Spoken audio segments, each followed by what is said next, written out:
Does on-screen chemistry automatically equate to real-life friendship? Nope! The beefs between these actors are testaments to how good they are at their craft.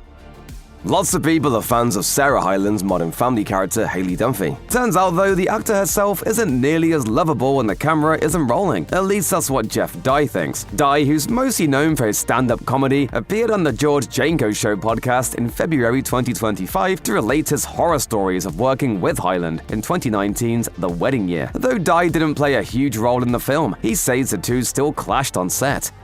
Yeah, she's like a pretty woman that chain smokes and is terrible. As an example of how allegedly terrible she is, Dye told a story about how Hyland complained to the director because she saw some of the extras taking snacks from the lunch table. Like it was in her kitchen or something. And as for why Hyland might not have liked him specifically, Dye has a theory. Because I'm an actual man, you know, she's not used to she's not used to ever masculine energy of any sort.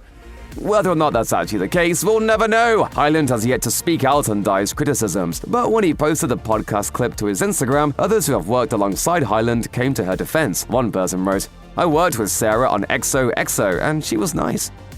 Francis Ford Coppola's movies have a reputation for being disasters during production, with mixed results. Sometimes you get the magnificence of Apocalypse Now, and sometimes you get whatever Megalopolis is. And then there's Bram Stoker's Dracula. Well, Gary Oldman's Count Dracula ranks among the best depictions of the vampire in cinematic history. Not all was well on set. He apparently rubbed his co-star Winona Ryder the wrong way.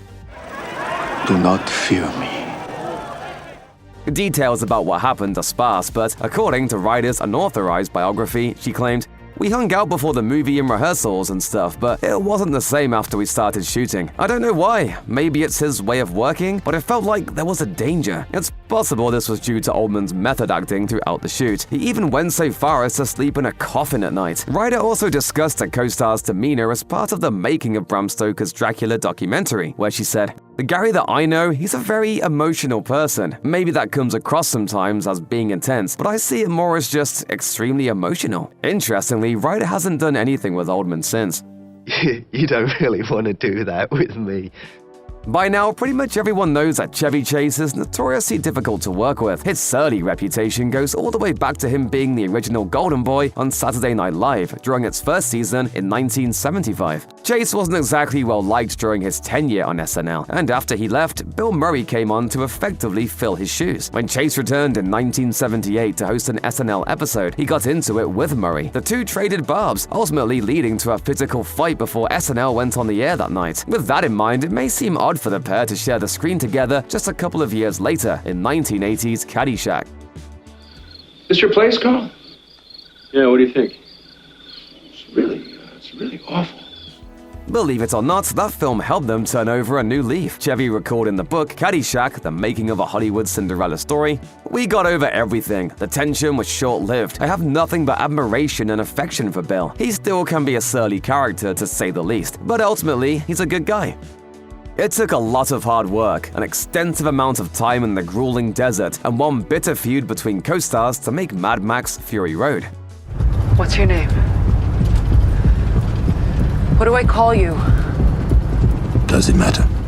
The book, Blood, Sweat and Chrome, the wild and true story of Mad Max Fury Road, chronicled the antagonistic dynamic between Tom Hardy, who plays Max, and Charlize Theron, who portrays Furiosa. The feud between the actors seemingly came down to Hardy frequently being late to set, or Theron would arrive whenever she was meant to be there. One incident cited in the book describes one day in particular, with a call time of 8 a.m., which Theron was right on time for. Hardy arrived 3 hours late, and when he finally showed up, Theron chewed him out. There were other issues that also reportedly contributed to the pair's quarrel, with Theron even stating that she didn't feel safe working on the set. Hardy at least owns up to his unprofessional behavior. He admitted, "What she needed was a better, perhaps more experienced partner in me. I'd like to think that now that I'm older and uglier, I could rise to that occasion."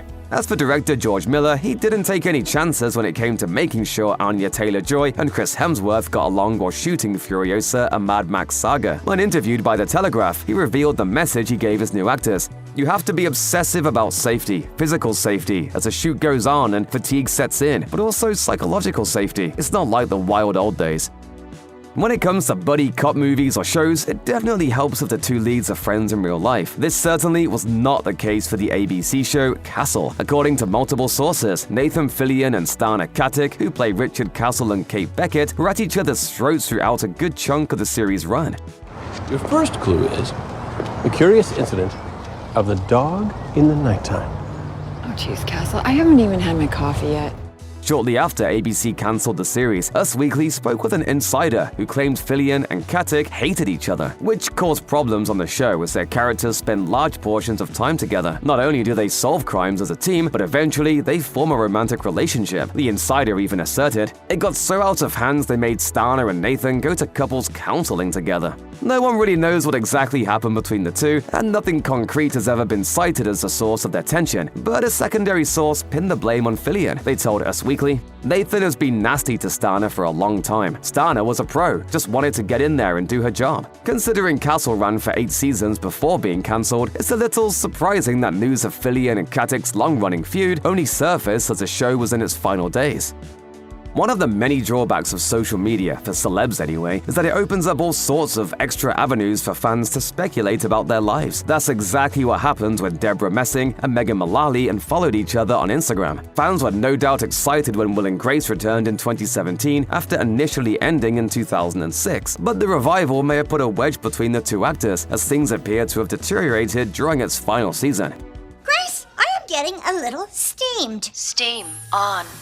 In addition to the unfollowing thing, Messing posted a photo of the Will and Grace cast and tagged everyone except Mullally, seemingly firing back with her own post, which she eventually deleted. Mullally said, "One of the best feelings is finally losing your attachment to somebody who isn't good for you." The feud apparently got so bad that Mullally stepped away while filming the final season, which is why her character, Karen Walker, doesn't appear in several episodes. Neither of the stars ever spoke publicly about the feud, what caused it, or if it even actually exists in the first place. Around the time of the perceived social media sparring, Eric McCormack was quick to squash rumors. He told Us Weekly, "It seems crazy. It is crazy. I think people worried about that entirely too much."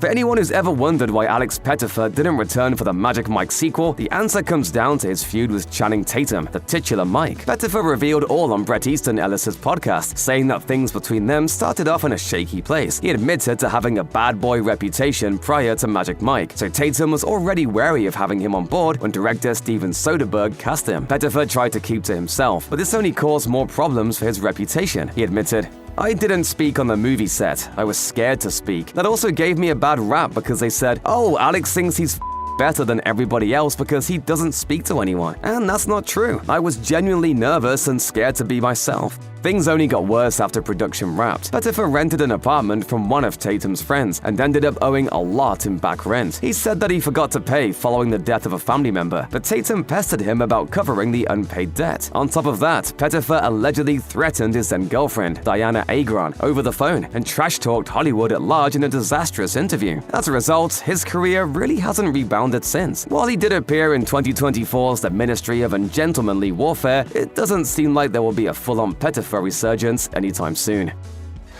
Do we know each other? No. In the 2013 comedy This Is the End, a bunch of celebrities play fictionalized versions of themselves amidst the rapture and ensuing apocalypse. For audiences, this means getting to watch the likes of Seth Rogen, Danny McBride, and James Franco get into a bunch of shenanigans for 100 minutes. But while their personalities might have been exaggerated, one aspect of the film that was apparently all too real was a friction between Jay Baruchel and Jonah Hill. The two had previously worked together on How to Train Your Dragon and Knocked Up, but Baruchel revealed on the Last Laugh podcast that the pair actually tapped into their real-world feud for This Is the End. Yeah, Jonah and I don't get along super well, at least didn't back then. Confronting those feelings sounds like it could have been an opportunity to actually work through them, but nope. It was this weird thing of mining personal not but not for catharsis, mining it just for comedies. There may not have been catharsis when This Is the End came out, but in 2017, Baruchel spoke on Larry King Now and said that things had gotten somewhat better between him and Hill. It was contentious once upon a time, but I think now we're we're each the devil the other one knows. On Shameless, the Gallagher family had more than its share of ups and downs, with various fights and makeups over the course of the show's 11 seasons. Emmy Rossum's Fiona often had to play mediator, but she pursued another path at the end of season 9 and didn't even return for the show's finale. The reason? Rossum just wanted to pursue other creative outlets. Many fans wished her the best, but not Emma Kenney, who played Debbie. She revealed that things weren't always so cheery between the two, much like their characters' relationship on the show. Kenney appeared on a 2021 episode of the Call Her Daddy podcast, where she said that Rossum didn't always act great toward her. There were times where she would try to be a good influence, and then there were times where she would be blatantly giving me not the best advice. While she wished Rossum the best in her future endeavors, she admitted that it could be tough working with her. I remember pre her leaving, I'd go to set some days and I'd be very anxious about having a scene with her because if she had a bad day, she made it a bad day for everybody. Despite all this, Kenney admitted that she still had a lot of love for Emmy. As for Rossum, she's kept things pretty low-key since leaving Shameless, appearing in miniseries like Angeline and The Crowded Room.